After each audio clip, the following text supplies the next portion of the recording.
Progress is impossible without change, and those who cannot change their minds cannot change anything.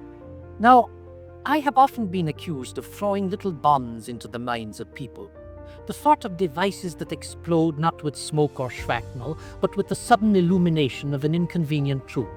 This particular declaration, which I offer without apology and with great relish, is such a device. It is not merely a clever remark meant to be repeated at dinner tables by those who wish to appear sophisticated. It is the very hammer upon which civilization itself must be beaten into new shapes. You may dismiss it as rhetoric, as you have dismissed so many of the phrases I have launched against the dull barricades of convention, but dismiss it at your peril. For in this single string of words there lies the very key to your emancipation, your progress, your transformation from the creature of yesterday into the architect of tomorrow. Let us examine the matter closely. Progress, what does it mean? You bandy the word about as though it were a synonym for invention, or a polite euphemism for making money, or an inevitable byproduct of technology that delivers you from horses to motor cars and from oil lamps to electric bulbs. But progress is not machinery. Progress is not the mere adornment of your material condition. Progress is the evolution of the mind, the awakening of the imagination, the emancipation of the human spirit from the chains of its own prejudice. 1,000 locomotives rumbling across the continents do not constitute progress if the people they carry remain mentally tethered to the stale dogmas of their forefather. Progress is the advance of thought, the enlargement of sympathy, the widening of understanding, and the deliberate rejection of ignorance. Now, if progress is indeed of the mind, then change is its sole instrument. You cannot progress while you are petrified in your opinions, while you cling to yesterday's certainties as though they were sacred relics. To change one's mind is to perform the only surgery by which ignorance may be excised and replaced with a more vital tissue of comprehension. But how many of you dare such an operation? You cherish your convictions not because they are true, but because they are comfortable. You warm yourself at their heart as though they were a fire in winter, and you will not allow the draught of new evidence to disturb your slumber. You would rather go to your graves embalmed in your ancient beliefs than awaken blinking and shivering to the cold, fresh air of truth. You must understand that the refusal to change your mind is not a mark of strength, as so many imagine. It is a confession of weak. The man who boasts, "I never change my mind," may imagine himself stalwart and steadfast, but he is in fact announcing his paralysis. He is not a fortress. He is a tomb. The oak that will not bend to the storm will be uprooted, while the reed that sways and yields survives to greet the morning. Flexibility is not cowardice, it is vitality. And yet you worship obstinacy as though it were a virtue, and you sneer at the supple intelligence that dares to reconsider, to reevaluate, to overturn its own prejudices in pursuit of a larger truth. You have been taught since infancy that consistency is the jewel of character, but I tell you it is the shackle of fool. Consider, if you will, the history of idea. Every great revolution of the human spirit has been the consequence of men and women who changed their minds, or who compelled society to change its mind. Once, the word was flat, and to suggest otherwise was to risk the fire of the Inquisition. Once, the heavens revolved around the earth, and the arrogance of man was enthroned in the very structure of the cosmos. Once, slavery was not merely tolerated but sanctified, and the chains of human beings were defended from pulpits as though they were God's own command. And yet each of these colossal falsehoods was shattered, not by those who boasted of their constancy, but by those who dared to be inconsistent, who dared to say, "We were wrong." Civilization has marched forward only when its citizens abandoned the luxury of infallibility and consented to change their mind. But let us not be too romantic about this business of change. It is not accomplished without pain. To change your mind is to admit, in part, that you have been mistaken, and human pride shrinks from such an admission as though it were a whip across the back. You would rather believe yourself infallible than surrender your cherished error. and so you cling to it, polish it, decorate it, and defend it with all the vehemence of the desperate. It is no wonder that societies collapse into stagnation, that civilizations rot from within while congratulating themselves on their glorious tradition. It is always easier to embalm oneself in yesterday than to be reborn into tomorrow. The art of changing your mind, then, must be cultivated deliberately, like any other art. It is not sufficient to wait for life to batter your prejudices into dust. You must practice the discipline of questioning your own convictions before circumstances drag you to the scaffold of reality. Ask yourself not merely, what do I believe, but why do I believe it? Trace the roots of your opinions down to their soil. You will often find they spring not from reason, but from habit, from imitation, from the accident of birthplace or parenting. You imagine that you are thinking, when in truth you are merely repeating. A man born in Dublin proclaims himself Catholic, not because he has studied every creed on earth and chosen with deliberation, but because his grandmother lit candles before the Virgin. A man born in London professes Anglicanism not because he has weighed the 39 articles against the wisdom of the ages, but because his father dragged him to church on Sunday. And so with your politics, your morals, your prejudices, they are accidents of geography, not triumphs of form. Shall you allow such accidents to govern the whole destiny of your soul? To change your mind, you must first free yourself from the cowardice that dread the sneer of others. Society will forgive you any folly so long as it is conventional. You may be cruel, ignorant, and tyrannical with impunity, provided your neighbors are the same. But dare to alter your convictions, dare to stand apart, and you will be treated as a heretic, a crank, a traitor to your tribe. Do not underestimate the ferocity with which the world will punish you for the crime of independent thought. Your friends will implore you to desist. Your family will look upon you with suspicion. Your employers will regard you with danger. That is why so few men and women ever taste the exhilaration of true progress. It requires the courage to endure the loneliness of one who has changed his mind while the crowd has not. Yet there is no other path. To remain fixed in your old opinions is to remain fixed in your old self. And what is the self if not a project of perpetual construction? You are not a monument to be admired for its immobility. You are a work in progress, a poem that must be rewritten, a symphony that must be revived. The man who is today exactly what he was yesterday is already half dead. The child grows, the plant grows, the world itself grows, and you too must grow or decay. The essence of life is change, and the essence of change is the transformation of the mind. Now, some will object. But surely we cannot change our minds about everything. Surely we must hold fast to certain eternal truths. Very well. But which truths are eternal? Each generation imagines it has discovered them, and each generation is corrected by the next. What you call eternal today will be called obsolete tomorrow. You may cling, if you like, to the illusion of permanence, but you will cling in vain, for the universe itself is a drama of perpetual metamorphosis.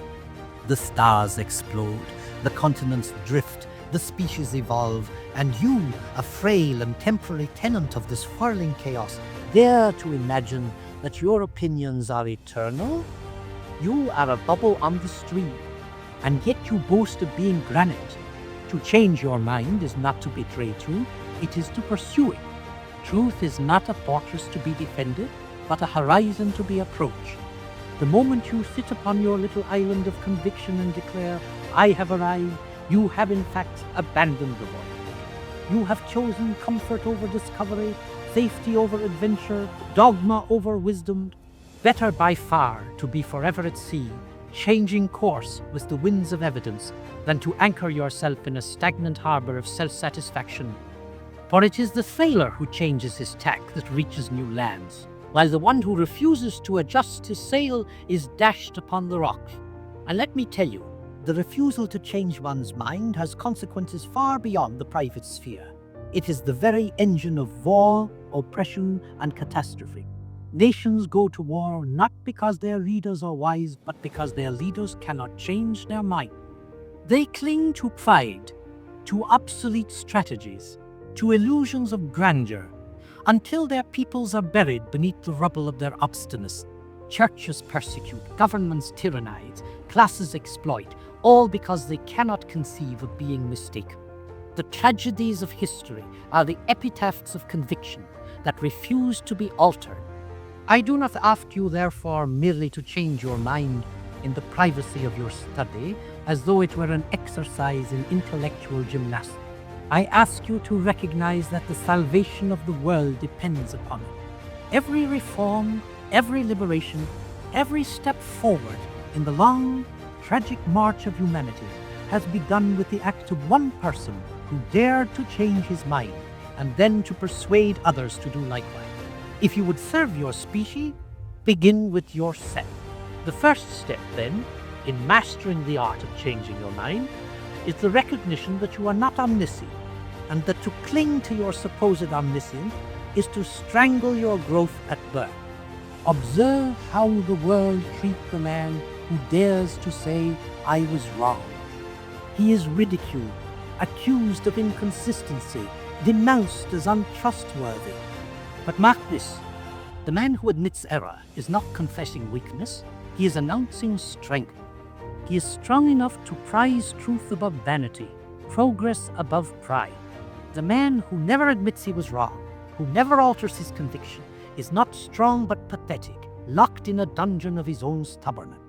To change one's mind is to demonstrate mastery over oneself, to show that one's mind is alive, fluid, dynamic, capable of shedding its skin like a serpent and growing anew.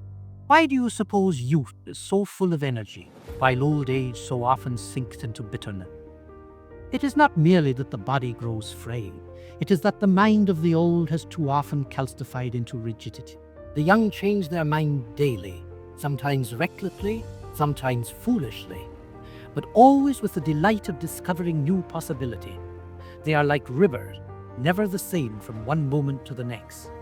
The old too frequently become stagnant ponds, clinging to their last convictions as though those convictions were life preservers, when in truth they are stones dragging them to the bottom. A man is not old because his hair is white, nor because his step is slow. He is old when he no longer has the courage to change his mind.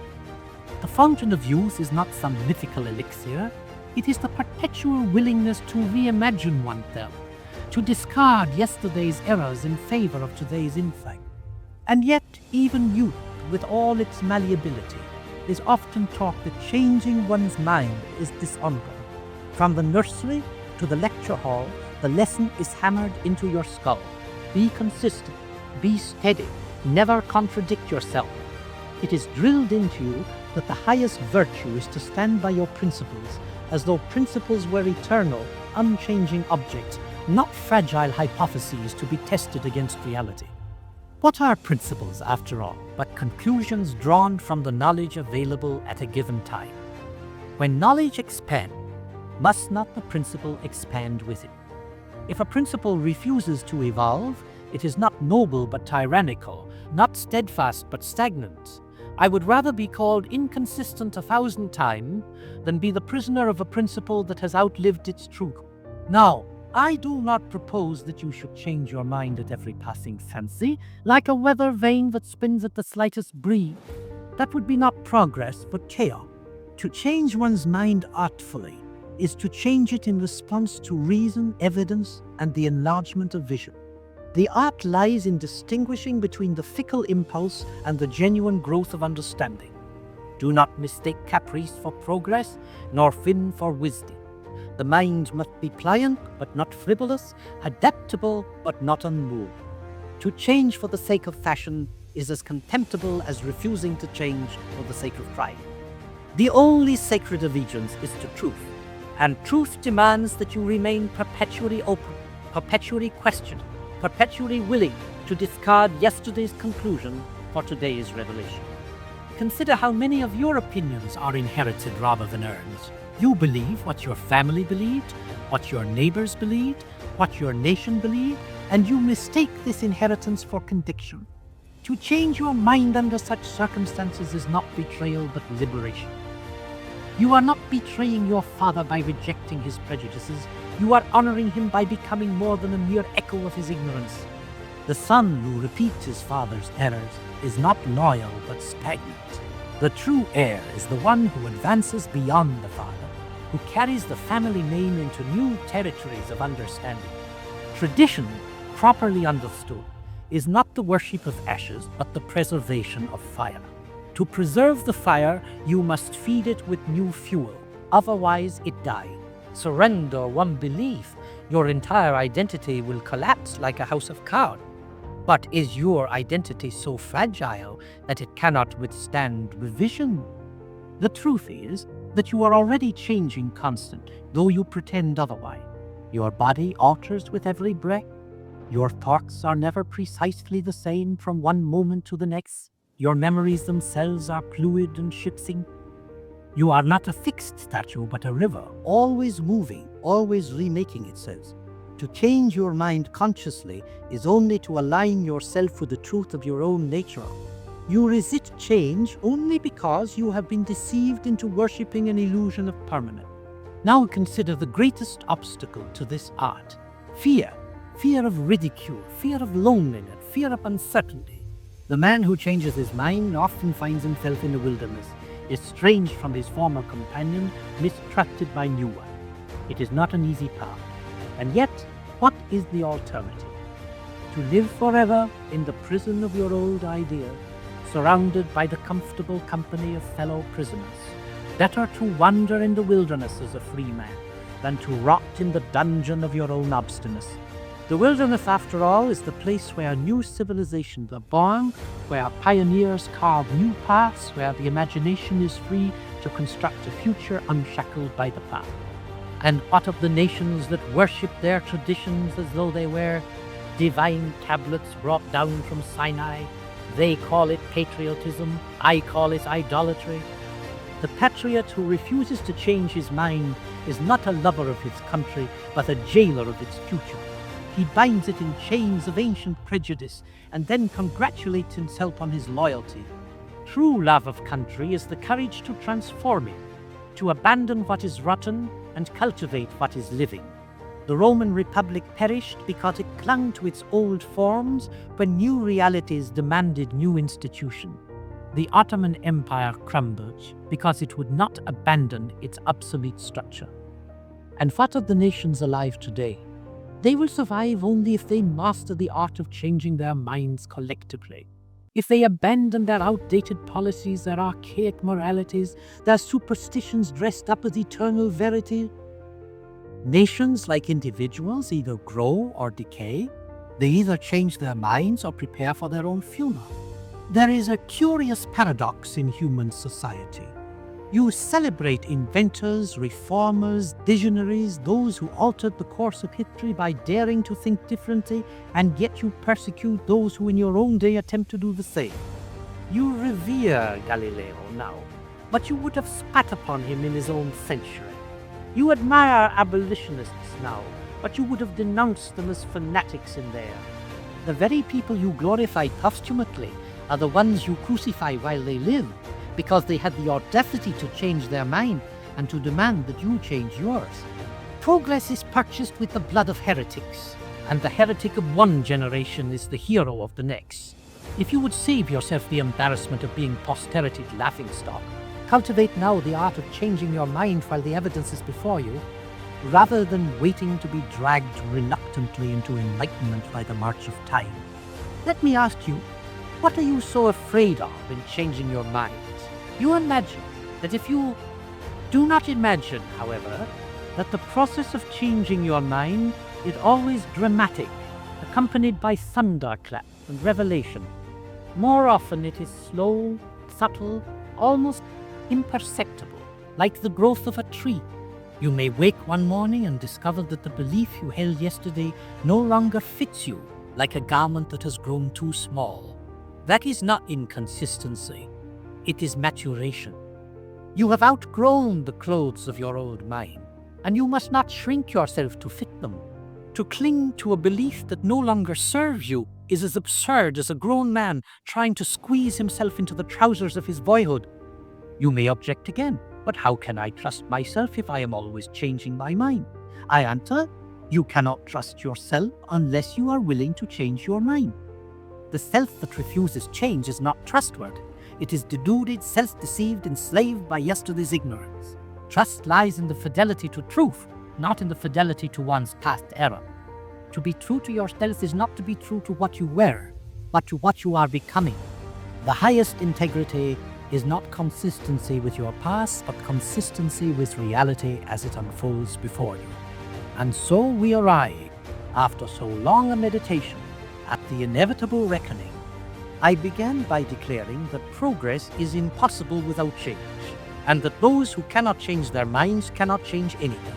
You have followed me, I hope, through the labyrinth of illustration, through the galleries of history and the chambers of philosophy, through the private agonies of conscience and the public cataclysms of nations, until at last the truth should now stand naked before you. To change one's mind is not a trivial matter, not a fashionable poll or a dilettante's experiment, but the central act of liberation, by which man rescues himself from the tyranny of yesterday and prepares himself for the possibilities of tomorrow.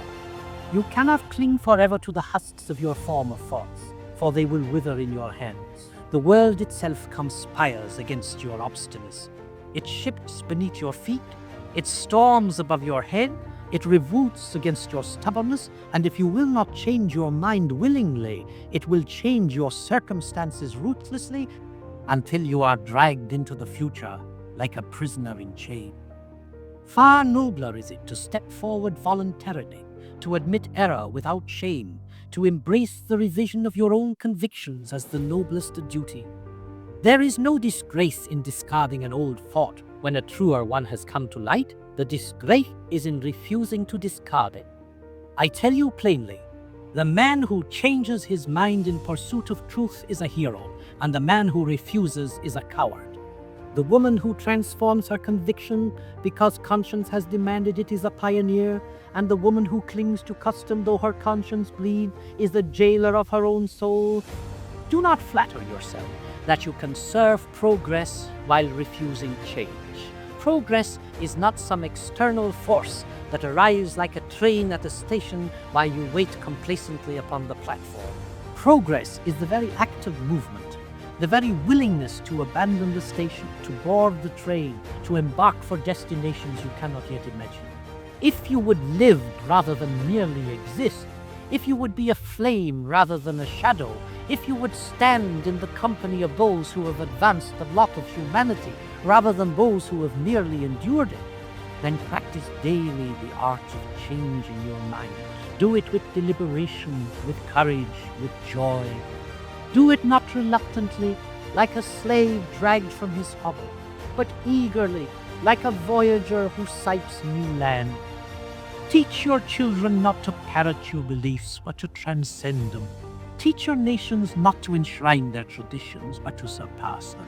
Teach yourself, above all, that there is no shame in growth, no dishonor in transformation, no betrayal in abandoning error.